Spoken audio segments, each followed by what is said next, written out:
महाराज का स्टैचू है।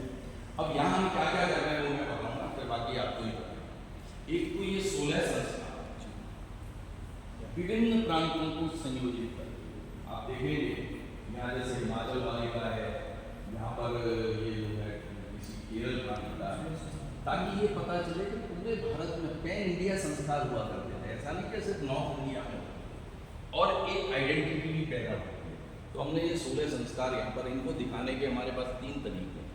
एक तो पूरा 21 मिनट का शो है, ऑडियो चलेगा और इसके साथ लाइट जो है संयोजित कर दी जाएगी, आप देखते रहिए। पर टूरिस्ट के पास प्रायः 21 मिनट नहीं होते, तो हमने यहाँ गाइड रखे हुए हैं। 3 गाइड बिल्कुल निःशुल्क, कोई पैसा नहीं।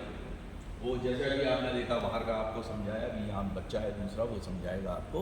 तो ये दूसरी चीज़। तीसरी, माता निर्माता भवति। ये हमारा वो उद्घोष है जो अन्यत्र नहीं सुना और समझा जाता है, पर हमने यहाँ दिखाया 10 ऐसी माताओं को। आप देखिए, माता शकुंतला, भरत।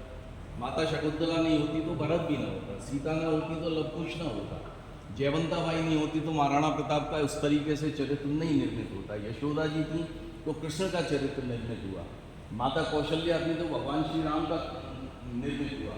ये माता मलालसा, आपको इनको अगर पता हो बच्चे को कैसे निर्मित किया जाता है इसकी कहानी है। अब इनकी जब विवाह हुआ तो इनके 2 बच्चे जो है वो बैरागी बन गए, नीचे चले गए। तो राजा ने कहा भाई क्या कर रही है ये, मेरा शासन भी तो कोई संभालेगा या नहीं संभालेगा, तो कोई बात नहीं आपकी राजसी। तो उन्होंने सारा अपना पढ़ने लिखने का, विचार का, चित्रों का सारा जो है क्षत्रिय प्रबल जो है वो सारा रख दिया। तो वो अलर्क बना, बहुत प्रतापी शासक हुआ, उसका नाम था अलर्क। माता मलालसा और अलर्क, माता जीजाबाई शिवाजी, माता सुभद्रा और अभिमन्यु, और माता अमृतबाई और मुनिशंकर यानी महर्षि दयानंद। तो ये हमने एक दिखाया यहाँ पर। एक क्या होता है, लिख दिया एक तो उस पर इतना ध्यान नहीं दिया, पर हमने 10 उदाहरण के साथ इनको लगाया है तो लोगों को ध्यान में आएगा माता निर्माता। एक यहाँ पर हम दिखा रहे हैं भारत गौरव भवन, ये चीज बिल्कुल यूनिक चीज। आपसे मैं कहूँ, माफ कीजिए मैं वैसे कह रहा हूँ उसको, जैसे बाजा बजा, ये नाम हम में से कितनों ने सुना होगा, बहुत कम लोगों ने सुना, मैंने तो नहीं सुना था जब तक इसको पढ़ा। 14 वर्ष का बालक था महाराज जी, 14 वर्ष का बालक नदी किनारे, मछुआरे का बेटा था, नदी आई थी और उसको जो है वो आर पार ले जाने का काम उसके जिम्मे था। गांव में क्रांतिकारी छपे हुए, इधर अंग्रेज पुलिस आई कि हमें वहाँ लेके चलो, इसने मना कर दिया। पहले तो प्रलोभन दिया, फिर मना कर दिया, फिर थोड़ी पिटाई की, फिर मना कर दिया, बोले गोली मार दें, तो मार दिया, मैं आपको नहीं ले जाऊँ, उन्होंने गोली मार दी। 14 वर्ष का बालक बाजा बरुआ अपने जीवन को इस देश पर आहूत करके चला गया, पर हमको उसका नाम तक स्मरण।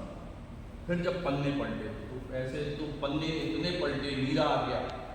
जो लड़की सुभाष चंद्र बोस को बचाने के लिए अपने पति जो कि CID में था, उसको चाकू मार दिया, उसका नाम कितने लोगों ने जाना, और वो उनका अंत कैसे हुआ, हैदराबाद में फूल बेचते हुए गरीबी और मुफलिसी में मलाई खा के वो लोग।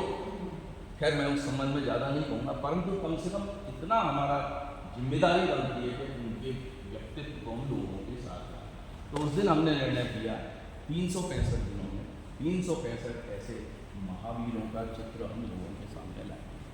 2-2 मिनट के हम वीडियो बना रहे हैं, जो यहाँ दिखाते हैं। अभी 20-25-30 बन गए शायद, और आगे बना रहे हैं, क्योंकि संसाधन की वही धीरे धीरे पर करेंगे, जो निश्चय है उसको पूर्ण करेंगे। तो आप देखिए, आज के बच्चों को हम ये बताना चाहते हैं कि जो चीज़ उनको पाठ्यपुस्तक में पढ़ाई नहीं जाती वो आप सकते हैं। और इसको बताने के, जैसे मैंने कहा, आपने ये QR कोड भी लगा दिया, आप अपने मोबाइल से स्कैन करिए, हिंदी में सुनना चाहें हिंदी में सुनिए, अंग्रेजी में सुनना चाहें, तो जो फॉरनर्स आते हैं उनके लिए आपकी। चलिए अब यहाँ से आपको गर्भाधान से कहाँ गया लोकेश, बताओ भाई, आप ये बच्चा बताएगा।